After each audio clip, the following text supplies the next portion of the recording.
Good? All right. We'll start. I'm Jim Hackett. I'm the Director of Emergency Management for Crawford County. At approximately 12:15 p.m., we were notified of a train derailment on the BNSF line. At that time, the response continued, and there was 4 individuals that were transported by medical with unknown injury for medical evaluation.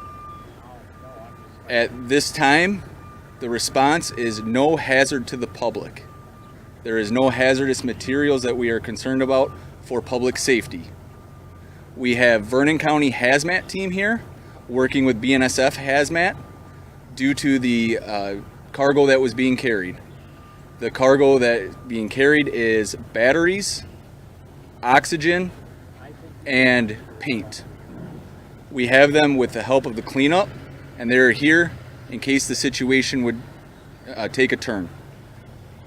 At this time, we have no prediction of how long the roadways will be closed for. Please follow detour signs and bear with us as we clean this up. Is there any questions for me? What caused this derailment? At this time, it is still being investigated. Does it have anything to do with flooding? I cannot make that determination at this time. Can you tell me a little bit about what's been happening over there? I've been seeing the rocks and the sand go in and out for several hours now. So right now, BNSF is creating a way to clean up this cars, and they're building right now access ways to be able to get the cars out of that hazardous area. Is there a booning process taking place that is helping prevent other material and debris from going into the riverways? Yes, they are currently booning, and that has to do with the diesel fuel that the engines have, and they are trying to recover everything, but there is no hazardous amounts at this time. Do you know how many cars went into the water? It is unknown at this time how many cars. And there was a train derailment back in 2016. You know how far this is from where that happened? And, that was caused by flooding. That sounds like after a rain event. You know, if this is the same area, stretch of track where that happened. It would be further north where that happened. Not the same stretch of track. That had to do with a bridge. I was the Director of Emergency Management during that, and that was a flooding due to one of the bridge accesses on that rail line. Do we know definitely that the hazardous materials, the batteries and so forth, are on the cars that derailed? Yes. The ones that we have control of is where any of the batteries would be. So at this time, we're not concerned about any hazardous to the public. So the batteries didn't go into the water? No, the batteries have not went into the water. How many crews are on scene to help with this effort? So outside of all of the BNSF different assets and private contractors they brought in, I would estimate about 20 to 30 different agencies that did respond. There was one person who was hurt, it sounds like, was the initial report. Do we have a status update on that person? Not at this time, no status update. Do we know whether they were all crew members or what was the status of people hurt? All 4 that were transported were crew members, and they were transported for a medical evaluation. To the cross? I am not unaware of where they went. How would you characterize this to the public and for people who live nearby that are concerned about what is happening here? I can tell you that the community response has been nothing short of amazing. This many volunteer fire departments, volunteer EMS agencies coming at this fast and setting up incident command was nothing short of phenomenal. The public that is concerned, I can tell you BNSF is very careful during this, and they continue to do all of their inspections that they continue to do. Do you know why the train was going despite flooding anyway? I cannot answer that. Your thoughts about this? I think that this community's response is something that should be noted during this. My thoughts during this are, we are very blessed to have the response we had. There is nobody hurt. There is no environmental hazards. Everything that could have happened right did. So who was in charge should really give them a pat on the back, because even by the time I got here, things were going just as they're planned. How long do you think it'll last till we know the cause? That would be on the BNSF's determination along with the federal rails. So we're kind of on their timeline for that one. They're the ones who assess the cause. Yes. And now, other than the rocks and sand that's being dumped to access the fallen cargo, how else is this situation under control and like getting the cargo out of the water? So they are starting a plan. What they will do is make sure that they continue to have control of anything that could be a hazardous substance or a danger to public, and they will continue to work with local teams. Our Vernon County local Hazmat has been working with BNSF hand in hand during this, and it's been a great response to see them work together. Not one person is telling the other what to do, they are working hand in hand. Any idea when the roads will be open? At this time, it's undetermined, so until you hear otherwise, you can check with 511 and check road statuses. And there was 2 cars that were together that were in the river. Is there any updated status on where they are at? Yes. So during this derailment, 2 cars did go south in the Mississippi. It was determined that the cargo of that was paint, so it is non-hazardous, and we were lucky enough to be able to have boat crews out there that did have the ability to secure that to the bank. So that is secured and not traveling any further south down the Mississippi River. There were mentions of, sorry, and this may have been asked before I got here, but there were mentions of lithium batteries. Were there any of that go into the river at all? Or? No lithium batteries entered the river at this time. They are still on board of the train, but at this time it is not a hazardous concern, but still a precaution. That is one of the reasons we have hazmat teams here, for the precautions of the lithium batteries, the paint, and the oxygen containers. How does this all start? How did it all start? How did the train go down? So unfortunately at this time we still don't have a determination of what caused this train derailment, but hopefully in the future we'll know more. If anyone doesn't have any more questions for me, I'm going to turn it over to Chris Masadi, who is the incident commander. Thank you. Thank you. Questions, anybody? You can stand right here if that works for you. Right here? Yeah. Your name and who you're representing. Chris Masadi, I'm the fire chief of DeSoto. And Spell your name. okay, Mussatti. And I'm the fire chief of DeSoto, and I was currently out of town because I, like volunteers, do work during the day. And I was made aware of this by Vernon County, and then I contacted our emergency government director, Brandon Larson, right away, and he told me the situation, and all the other fire departments are automatically paged out to respond, set up a perimeter, start rerouting traffic and everything like that, and just assess what happened, what went in the river. And we have very easy information to get on the train cars and stuff through the apps on our phones that we carry nowadays. So it's just basically stand back, wait for the cavalry to show up, because we're definitely not a cavalry, and try to ascertain as to what actually went in the river, and that's about it. Right now we're just standing by, making sure the scene is safe and helping out the railroad conduct their business as they usually do. You mentioned you're a volunteer. I'm sure there's a lot of volunteer staff here. Is there a plan as this progresses to cycle people out? Yes, there will be plans put in place that people will be rotated as time goes on, but as has happened in many cases that we've had derailments up through the years that I've been on the department, the railroad usually covers everything pretty good as far as taking care of what they need to take care of and making sure everything happens as it should. So pretty much we're just here as backup at that point, and fire just in case something happens that is unexpected. But I was informed that nothing hazardous has gone in the river yet, and there's nothing explosive, that I know of, other than some, I'm not sure if they're oxygen air cylinders.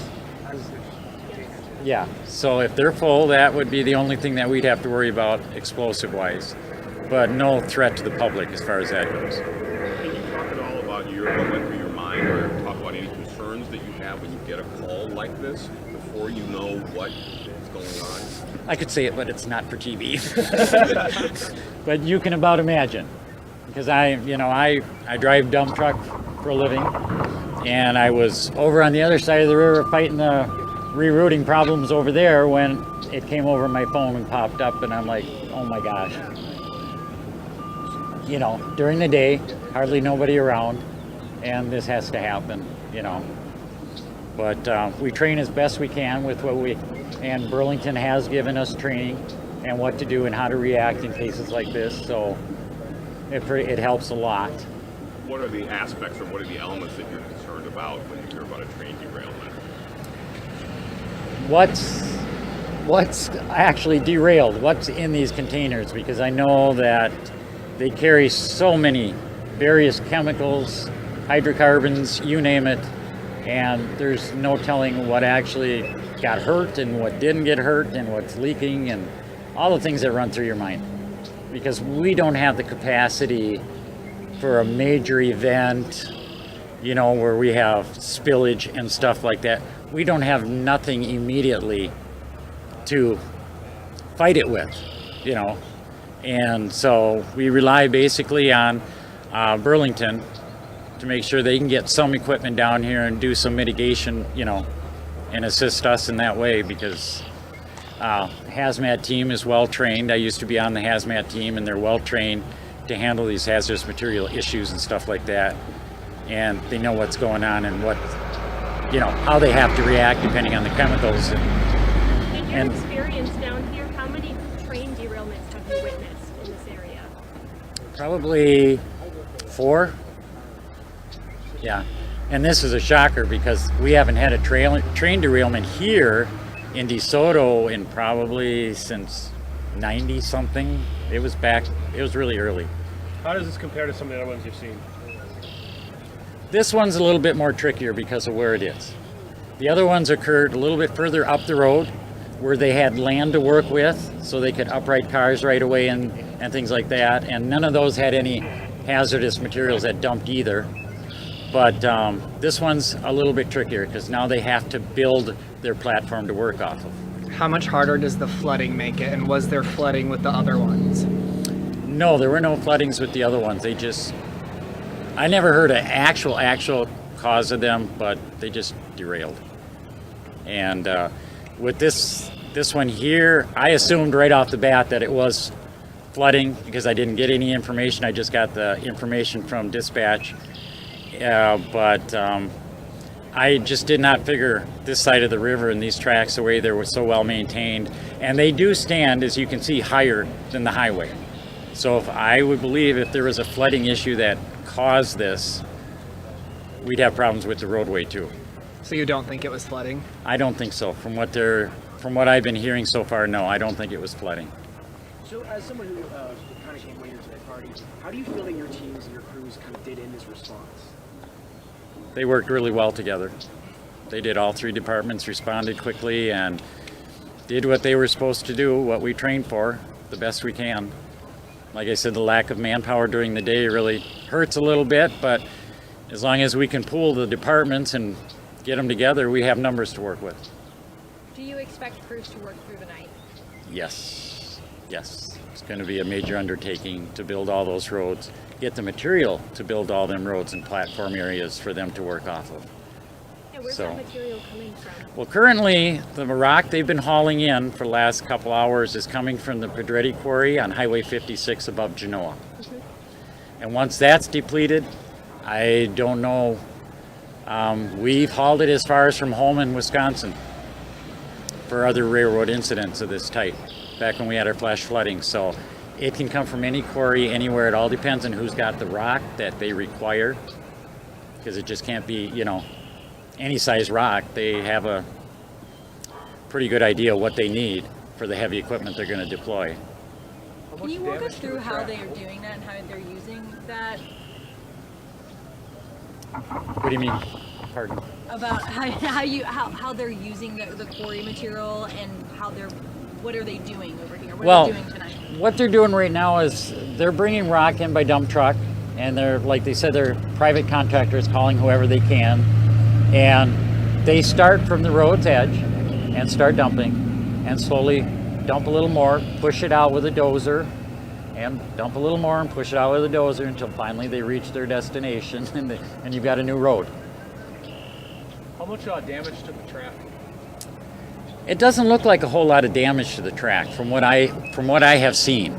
I'm not an engineer, so I can't tell you honestly how much actual damage there is, but from what I can see, the engines are still upright for the most part, and it just looks like the car's just kind of accordion together, and so there's always some.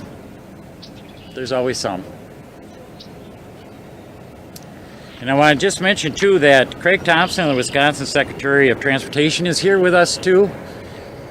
I don't know if you want to answer any questions, and also Wisconsin Railroad Commissioner Don Bruwick is here as well.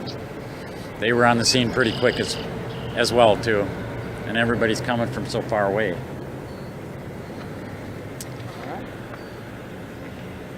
Thank you. Thank you so much.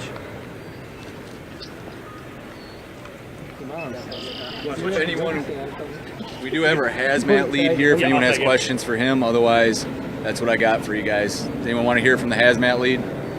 Hazmat team? Brandon, can you?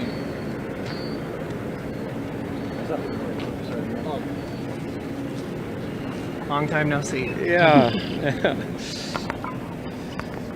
you mind just starting with just saying and spelling your name for us and your title? Yep, Brandon Larsons, BRANDON LARSON, Director of Vernon County Emergency Management, along with the Vernon County Hazmat Team Director. So how dangerous could these lithium ion batteries be if they were potentially... If the lithium were exposed to the water, if they were to break open and mix with water, there is a reaction with that. So we're here because of that, because that was originally reported. We're finding that they're not, there's no issue with them right now. So we're just standing by. We're still trying to mitigate some fuel leaks, but we're taking care of what we can right now. So there's fuel that's in the river. What kind of an impact does that have? Right now it's fairly contained to the riverbank. Right now our team is deploying some absorbent boom to kind of contain and soak that up. Do you know how much fuel? Not at this time, no. What's most important for people who are worried at home, who are worried about this situation? What do they need to know right now? Right now the scene is safe as far as any hazmat issues. We've been in contact with BNSF, have their train consist, have been in contact with their hazmat team members, and talking through every train car and identifying what's in there, so we know what is in every car. And we feel that right now we're doing okay. We're just, like I said, standing by and mitigating a few other issues. Have they said why the train was going despite so much flooding? I have not heard anything in regards to that, no.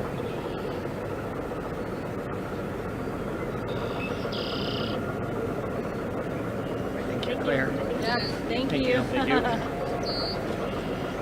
Thank you, everyone. We will also put out just a quick news release after this, kind of what was said, summarizing it up.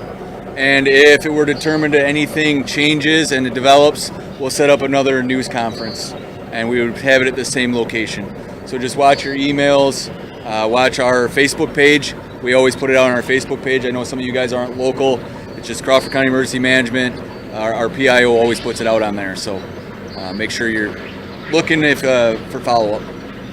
Thank you, everybody. News 3 Now is always on. Get the Channel 3000 app, activate the push alerts, and we will send you breaking news, traffic, and weather alerts as it happens. The Channel 3000 app. Get it now. Powered by News 3 Now.